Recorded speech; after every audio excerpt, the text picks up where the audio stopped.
Greetings, friends. Saudações, amigos! Hoje, minha esposa, Nancy, está conosco ao explorarmos a história dos valdenses no capítulo 4 do livro O Grande Conflito, de Ellen G. White. Em todas as épocas, houve fiéis testemunhas de Deus. Homens, mulheres, jovens e crianças que permaneceram fiéis à palavra de Deus. Isso era verdade nos tempos bíblicos, bem como em toda a história da Igreja cristã.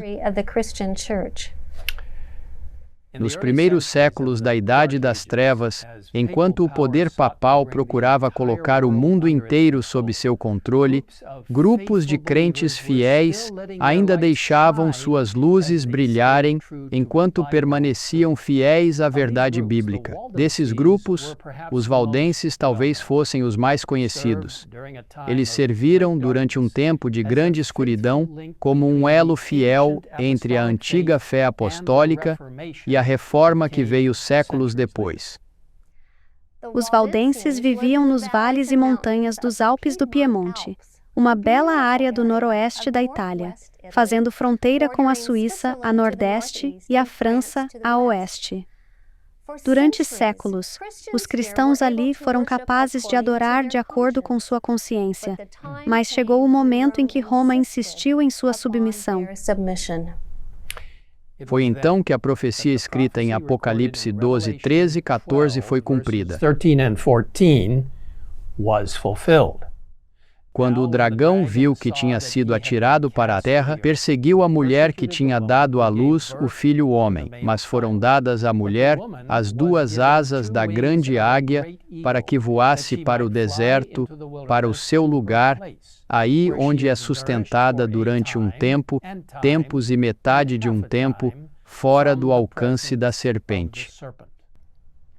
Em linguagem simbólica, entendemos que a mulher representa a verdadeira Igreja de Deus, que foge para as montanhas onde é nutrida pela palavra de Deus por 1260 anos durante a Idade das Trevas, da opressão papal. Embora não tenhamos tempo aqui para descompactar completamente esta profecia bíblica, para saber mais, encorajo você a visitar o endereço mostrado na parte inferior da tela. Por causa da opressão papal, os fiéis valdenses foram forçados a se retirar para as montanhas, onde poderiam adorar a Deus de acordo com suas crenças, fundamentadas na palavra escrita de Deus. Somos informados de que os valdenses foram os primeiros dentre os povos da Europa a obter a tradução das Sagradas Escrituras. Centenas de anos antes da Reforma, possuíam a Bíblia em manuscrito, na língua materna. Como os valdenses tinham acesso à Bíblia em sua língua nativa, mesmo durante uma época em que as Escrituras eram proibidas pela Igreja Romana, eles conheciam seus ensinamentos e instruíam seus filhos nas verdades de Deus, inclusive o sábado bíblico, e a perpetuidade da lei de Deus, o papel de Jesus como nosso único mediador e muito mais. Visto que as cópias da Bíblia eram raras, os valdenses memorizavam suas preciosas palavras. Muitos foram capazes de repetir grandes porções do Antigo e do Novo Testamento. Os jovens foram treinados para escrever as Escrituras, copiando cuidadosamente dos preciosos manuscritos. Algumas dessas cópias continham toda a Bíblia, outras apenas breves seleções. Nós lemos: mediante pacientes e incansáveis labores, por vezes nas profundas e escuras cavernas da terra, à luz de archotes, eram copiadas as Escrituras Sagradas, versículo por versículo, capítulo por capítulo. Assim, a obra prosseguia resplandecendo qual ouro puro. Anjos celestiais circundavam os fiéis obreiros. Enquanto os valdenses viviam em lugares isolados, eles compreendiam a importância de interagir com aqueles de fora de seu círculo íntimo e ansiavam por aliviar os pesados fardos, compartilhando com eles as verdades da palavra de Deus. Jovens valdenses, treinados desde a infância para serem fiéis a Deus, foram enviados para universidades na França e na Itália. Escondidos em suas vestes estavam os preciosos manuscritos da Bíblia. Cuidadosamente, eles compartilharam as Escrituras com aqueles cujo coração parecia aberto para receber a verdade. Ganhavam-se conversos à verdadeira fé nessas instituições de ensino, e frequentemente se encontravam seus princípios a penetrar a escola toda. Contudo, os chefes papais não podiam, pelo mais minucioso inquérito, descobrir a fonte da chamada heresia corruptora.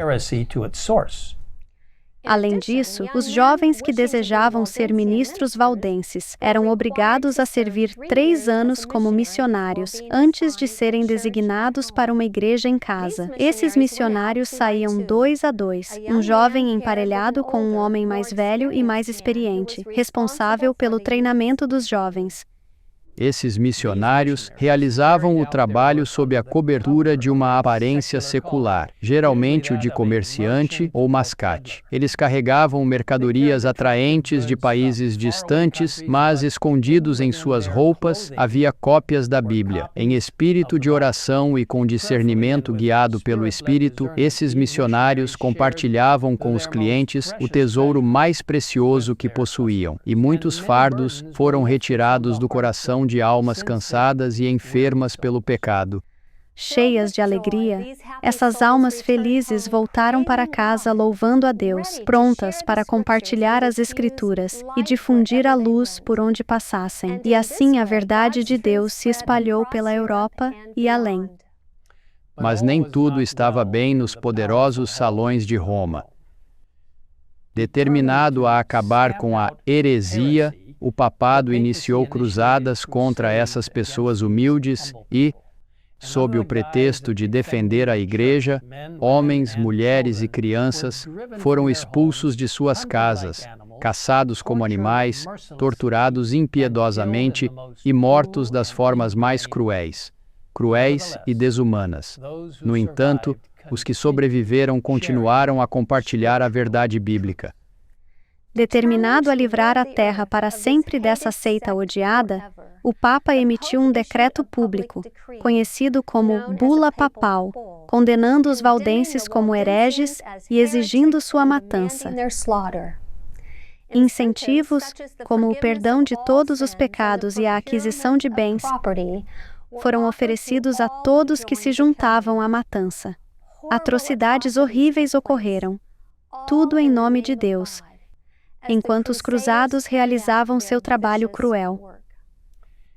Na última página deste capítulo, lemos estas inspiradoras palavras. As perseguições desencadeadas durante muitos séculos sobre este povo temente a Deus foram por ele suportadas com uma paciência e constância que honravam seu Redentor. Apesar das cruzadas contra eles e da desumana carnificina a que foram sujeitos, continuavam a mandar seus missionários a espalhar a preciosa verdade.